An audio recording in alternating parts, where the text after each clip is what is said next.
Hello everyone, I am Roel B. Bernardino from BS Ed Filipino 3rd year, and today we're here to discuss the new topic, which is the Assure model.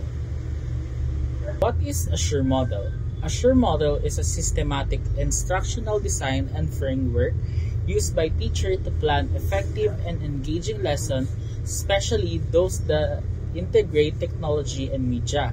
So the Assure model is a guide to teacher on how they can teach to the student. And also, Assure model it's help teachers to plan effectively and engaging to their lesson. And now, let's find out what's Assure model stand for. Letter A is analyze learners, letter S, state objectives, and letter S, select methods, media, and materials. Letter U, utilize technology, media, and materials. Letter R, requires learners' participation, and letter E, evaluate and revise. The first step in the Assure model is analyze learners. We need to identify who our learners are, and also we need to consider their age and grade level, background knowledge, learning style, interests and needs, skills including the teaching skills.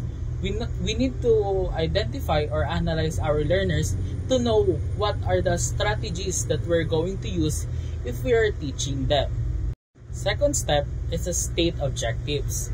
Specify what you want learners to achieve by the end of the lesson. In short, we need to set an objectives para ito yung kailangan natin ma-target after ng discussion, or ito yung kailangan na ma-achieve ng student pag natapos na yung discussion natin. Third step is select methods, media, and materials. Select methods, media, and materials. Choose appropriate teaching methods.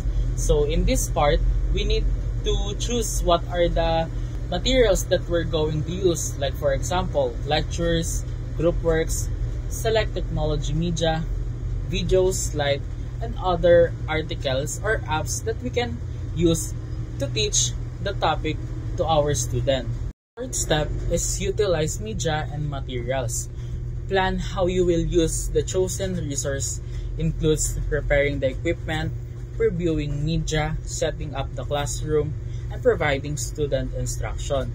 In short, we need to utilize all the materials that were prepared, including the equipment or the PPT or the other technology that we can use in teaching.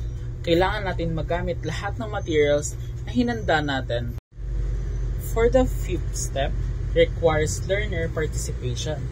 We need to ensure students actively participate in the set activities. May include the discussion, group tasks, hands-on activity, interactive games or apps, demonstration, and practice. We need to ensure that our student is actively participate to know if they gain knowledge to our discussion. The last step of Assure model is evaluate and revise. Dito na papasok yung assessment, student performance, effectiveness of the lessons, media, and methods, and what you need to improve next time. So dito na papasok yung pagkakaroon ng feedback or yung reflection dun sa student kung natuto ba talaga sila sa topic, and also para malaman natin kung ano nga ba yung mga dapat natin i-improve as a teacher. That's all lang po. Thank you for listening.